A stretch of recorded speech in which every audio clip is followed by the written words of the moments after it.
واپس آنے کا شکریہ ناظرین. جس مستقبل کی آبیاری قوموں دل و جان کے ساتھ کرتی ہیں، ہم نے ایک لمحے میں وہ پودا ہی جڑ سے اکھاڑ کے پھینک دیا.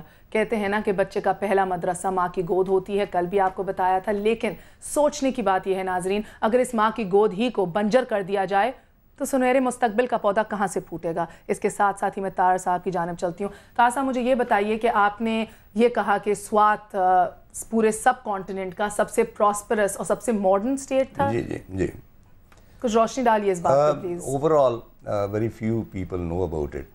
ٹوائن بھی بہت مشہور ہسٹورین ہے جی. ان کی ایک کتاب ہے بٹوین آکسس اینڈ جمنا.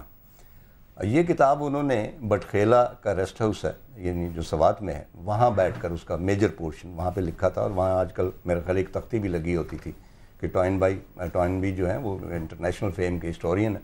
انہوں نے یہ کتاب یہاں پہ لکھی ہے اور اس کتاب میں وہ لکھتے ہیں کہ اس زمانے کے جو والی تھے، والی سوات، وہ پڑھے لکھے نہیں تھے اور بہت دیندار شخص تھے. اور ٹوائن بھی کہتے ہیں کہ مجھے حیرت اس بات پہ ہے کہ ایک کونے میں سب کانٹیننٹ کے ایک کونے میں یہ سوات کی اسٹیٹ تھی، کنیکٹڈ بھی نہیں تھی اور بہت کم لوگ اس کے بارے میں جانتے تھے کہ یہ ایگزسٹ بھی کرتی ہے یا نہیں. لیکن اس شخص کے پاس ایک ایسا ذہن تھا جو اگلے زمانوں کے بارے میں سوچ سکتا تھا. چنانچہ انہوں نے ایک پلاننگ کی کہ میں سوات کو جو ماڈرن عہد ہے اس میں لے جانا چاہتا ہوں اور 3 چیزوں پہ انہوں نے کنسنٹریٹ کیا. ایک تو تھی سڑکیں، یعنی انفراسٹرکچر، سڑکوں کا بہترین انفراسٹرکچر سڑکوں کا انہوں نے بنایا. دوسری تھی میڈیکل فیسلٹیز، ہر 10 کلومیٹرز کے بعد ایک کلینک یا ایک چھوٹا ہاسپٹل اور ہر 10 کلومیٹرز کے بعد ایک سکول. تھرو آؤٹ سوات آپ کو ہر 10 کلومیٹر کے بعد اب بھی کچھ سکول وہاں پہ موجود ہیں. اور ٹوائن بھی کہتا ہے کہ پورے سب کانٹیننٹ میں اور کوئی ایسی جگہ نہیں تھی جو اتنی ماڈرن تھی. اور مجھے حیرت اس بات پہ ہوتی ہے کہ ایک شخص جو پڑھا لکھا نہیں، ہو کوڈ ہی کنسیو کہ فیوچر میں ہمیں یہ کرنا چاہیے. اب سچویشن یہ ہے کہ بالکل الٹ ہو گئی. We are going back. جو کچھ اچیو کیا تھا وہ سارا کچھ وہاں پہ ختم ہو رہا ہے. خوشحال خان خٹک نے سوات کے بارے میں کہا تھا کہ یہ ایک ایسی وادی ہے جو بادشاہوں کے دلوں میں خوشی بھر دیتی ہے. اور اب وہی وادی جو ہے جس طرح سکول جلائے جا رہے ہیں یا جو کچھ بھی ہو رہا ہے وہ ہمیں خوف بھر رہی ہے. ایبسلیوٹلی. اینڈ ٹو تھنک کہ وہ جگہ کیا تھی، ٹو تھنک کہ سوات سب کانٹیننٹ کا سب سے ماڈرن ایک پلیس تھی. اس کے ساتھ مجھے یہ بتائیے آپ انور صاحب کہ اب انسانی جانوں کو جنگ کے نام پر ہم جس آگ کے اندر جھونک رہے ہیں، کیا اس جنگ کا یا اس پوری صورتحال کا کوئی انسانی جواز بھی موجود ہے؟ a human face to this؟ مہر یہ جنگ نہیں کہیں گے آپ، اس کی تو ایک شورش ہے، یہ تو ایک طرح سے ریولٹ ہے جس کو کہ کچلنا چاہیے. حکومت کی ریٹ کو چیلنج کیا جا رہا ہے اور اس کی ایک چھوٹی سی ہماری وجہ ہے. میں تھوڑا سا انٹرپٹ کرنا چاہتا ہوں صاحب. آپ کے پریزیڈنٹ اور ہمارے پریزیڈنٹ زرداری صاحب نے فرمایا کہ we are in a state of war. جی تو یہ جنگ ہے. خیر یہ تو یعنی کہ جب کلیم کر دیا سو کر دیا. نہیں ابھی تو پرسیپشن ہے نا. اب جب انہوں نے بات کی تھی یہ یونیورسل، یعنی ساری دنیا ہی اس طرح سے دہشت گردی کے خلاف ہے اور ساری دنیا چاہتی ہے کہ دہشت گردی کے خلاف جنگ کرے، حصہ لے، اس کو ایلیمنیٹ کر دے، ٹیررزم. مگر جو ہمارے ملک میں ہے یہ تو ایک ریٹ آف اسٹیٹ کو چیلنج کیا جا رہا ہے. اور یہ جو چیلنج کرنے والے لوگ ہیں وہ ان کا نہ تو کوئی آئیڈیالوجی ہے نہ کوئی پرسیپشن. اب یہ ہے کہ جی وہ چاہتے ہیں لوگوں پر حکومت کریں جس طرح سے وہ پرسیو کرتے ہیں. جی یہی تو ان کی آئیڈیالوجی ہے. انڈیڈ نہیں تو دیکھیے آپ کا ایک کانسٹیٹیوشن ہے، آپ ولنگلی والنٹریلی آپ ایک ملک کے سٹیزنس ہیں اور آپ سڈنلی آپ ڈیسائیڈ کرتے ہیں کہ اگر مجھ کو اس میں بادشاہت مل جاتی ہے یا سرداری مل جاتی ہے تو میں اس سسٹم کو ختم کرتا ہوں. اور وہ ختم کرنے کے لیے اگر آپ سویلائزیشن کو تباہ کرتے ہیں، انسانیت کو خراب کرتے ہیں اور مذہب کے خلاف جاتے ہیں اور آپ مذہب کو استعمال کر رہے ہیں، نام لے رہے ہیں مذہب کا، اور آپ totally against the teachings of Quran and حدیث پہ جا رہے ہیں. اسلام کے حوالے سے بھی ہم لیں گے مگر انور صاحب یہ تو پھر وہ مورل لیجیٹیمیسی ہی ہوگی. اس حوالے سے میں آپ سے پوچھنے ساجد صاحب کی کال ہے کراچی سے، پہلے وہ سن لیتے ہیں. السلام علیکم. السلام علیکم. فرمائیے. میں سوال کا جواب دینے کے لیے کال کیا تھا. جی بتائیے. ساجد بات کر رہا ہوں کراچی سے. جی اچھا. آنسر ہے 22 سال 5 ماہ 14 دن کا عرصہ تھا تقریباً، جسے 23 سال کنسیڈر کیا جاتا ہے. تھینک یو سو مچ ساجد صاحب. اینڈ میں ہم لوگ ڈرا کریں گے, اسٹے ٹیونڈ. ڈاکٹر عارفہ, میں آپ کی جانب آتی ہوں اسلام آباد میں. مجھے یہ بتائیے کہ مقامی طالبان باقاعدگی سے لڑکوں کے اسکولوں میں جاتے ہیں اور انہیں مسلح جہاد کے بارے میں بتاتے ہیں, لیکچر دیتے ہیں. یہ بات ریکارڈ پر بھی آ گئی ہے ڈاکٹر صاحبہ کہ گزشتہ چند مہینوں میں درجنوں نوجوان کو دہشت گردی کی تربیت کے لیے ٹریننگ کیمپوں میں لے جایا گیا. کیا اتھارٹیز یہ سمجھ نہیں پا رہی, جس طرح ابھی انور صاحب نے ہی کہا کہ ریٹ آف دا اسٹیٹ کو چیلنج کرنے والوں کے خلاف ہم اگر اس طرح تو کبھی کامیاب نہیں ہوں گے, جب ایک نئی لہر ابھی تیار ہو کر آگے پھر اٹھے گی. تو کیا یہ کہنا غلط ہے کہ اگر ہم اسے ریزالو ابھی نہ کریں اسی وقت تو حکومت عوام کو محض ایک بینڈ ایڈ سلوشن دے رہی ہے, ایک لانگ ٹرم سسٹیننگ حل نہیں؟ ڈاکٹر صاحبہ. جی شکریہ مہر, آپ کا سوال سیاسی زیادہ ہے اور معاشرتی اس کے پہلو ہیں, لیکن دیکھیے میں مستنصر صاحب کی بات کا حوالہ دینا چاہوں گی. انہوں نے ٹوائن بی کا ذکر کیا ہے, جو ایک کوئی بہت اسلام دوست مورخ نہیں سمجھا جاتا. تو اگر اس نے یہ بات سواد کے لیے کہی ہے تو اس میں کوئی مبالغہ نہیں ہوگا, بلکہ شاید حقیقت کی ایک دبتی ہوئی تصویر ہوگی.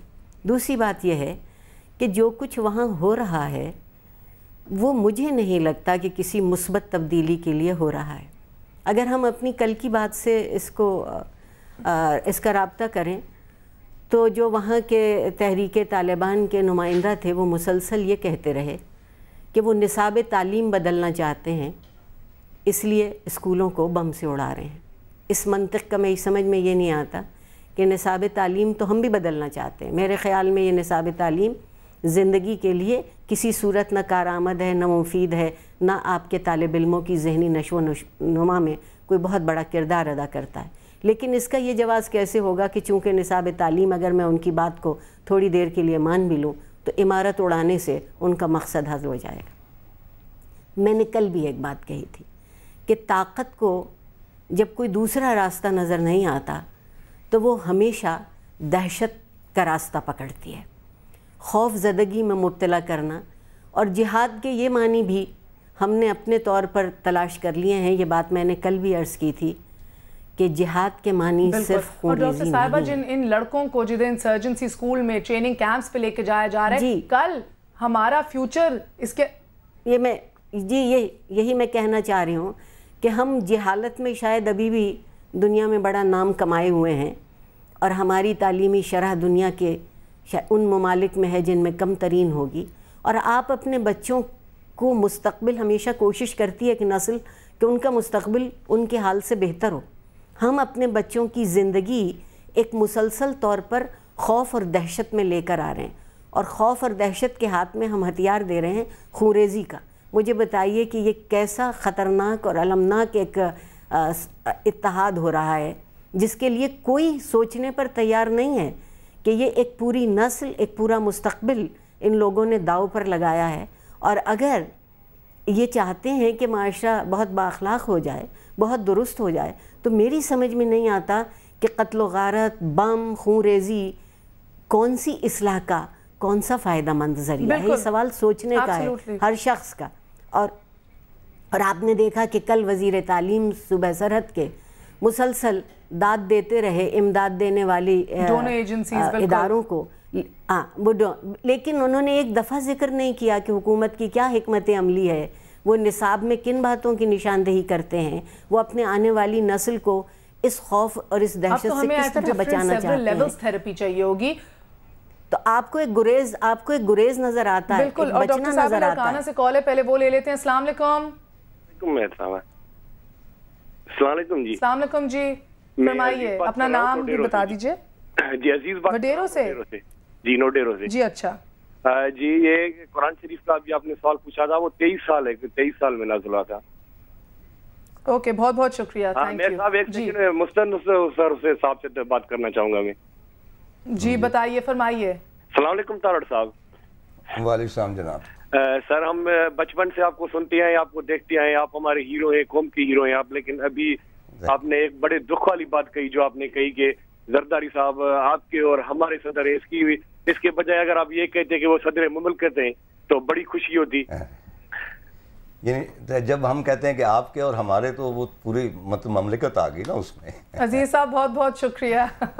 جی اب آپ فرمائیے, جیسے ابھی ڈاکٹر صاحبہ نے بھی ابھی کہا کہ یہ ریئلائز نہیں ہو رہا ہے انہیں کہ کسی کے ہاتھ میں بم پکڑا کے, بندوقیں کلیشن کورس پڑھا کے آپ ایک مستقبل, ایک سیف اور پراسپرس مستقبل کو جنم نہیں دے رہے. اس حوالے سے آپ کچھ ایڈ کرنا چاہیں گے؟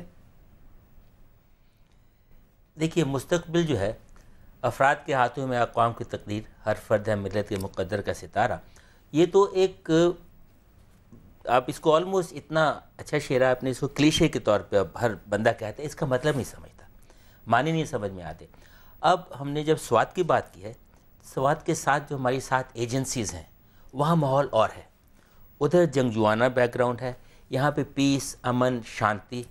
اور مجھے خود یاد ہے کہ آج سے 40 سال پہلے میں نے کافی زندگی کا اچھا وقت گزارا وہاں پر, اور انتہائی دوست, میرے پرسنل دوست بھی سوات میں تھے اور ابھی بھی ہیں, اللہ صحت دے ان کو. اس ایک حسین, اور خیر وادیاں تو سب حسین ہوتی ہیں, مگر یہاں پیس, یہاں کے لوگ اتنے شستہ اور پیس لونگ ہیں. اکراس دی ماؤنٹین اگر جائیے تو وہاں پہ ایک مرد کا زیور بندوق ہے, مشین گن ہے.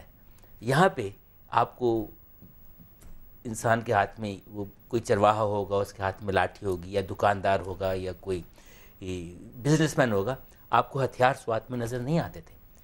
اب وہاں پہ یہ کیا ہو گیا ہے, آپ دیکھیے ریڈیو اسٹیشن ایک صاحب نے کھول لیا ہے. اب یہ تو 21ویں صدی ہے, اس میں آپ ریڈیو اسٹیشن کو روک نہیں سکتے, اس میں تو ریٹ آف اسٹیٹ کی بات آ جاتی ہے. بالکل. اور ادھر ہی میں ایک اور چیز کہنا چاہوں گی, جدھر دیکھیے کل بھی ذکر کیا تھا, اس کے اوپر آئی تھنک وضاحت ہم نہیں کر پائے, کہ ایک اٹیک ہم لوگ ابھی بتاؤں انفارچونیٹلی ہم ایک ساتھ کلسٹر کر رہے ہیں, اٹیک آن ریڈیو اسٹیشنز ایک ہی ساتھ, attack on video stores and music stores, اس کے ساتھ ہی اٹیک آن سکولز. مگر جو سکولز کے اوپر, تعلیمی اداروں کے اوپر اٹیک ہے وہ بالکل ہی مختلف نوعیت کا ہے. اس کے تو جو ریزلٹس اور ریپریکشنز ہوں گے وہ تو بالکل ہی ڈفرینٹ اس کے. اس حوالے سے میں طاہر صاحب آپ سے بھی یہ پوچھنا چاہوں گی کہ ہم لوگ بیٹھ کے بہت آرام سے ایک one side of the story ابھی دیکھ رہے ہیں کہ ادھر کے ملیٹنٹس کیا کر رہے ہیں, ادھر کس طرح کی دہشت گردی پھیلی ہوئی ہے, اس کی وجہ سے کیا اثرات پھیل رہے ہیں. مگر جس طرح میں نے ابھی انٹروڈیوس کرتے ہوئے بھی کہا کہ ہم دو پہلو دیکھنا چاہیں گے. کچھ ذمہ داریاں ہماری حکومت پہ بھی عائد ہوتی ہیں, ہماری اتھارٹیز پہ بھی عائد ہوتی ہیں. تو ہماری اپنی فوج جو ادھر بیس کیمپس کھول کے, اسکولوں کے اندر بیس کیمپس کھول کے بیٹھی ہوئی ہے, مورچے کھول کے بیٹھی ہوئی ہے, اس کی بات کوئی نہیں کرتا. لیکن ایک چھوٹی سی بریک کے بعد میں اس کا سوال آپ سے جاننا چاہوں گی. Stay tuned, we are gonna be right back.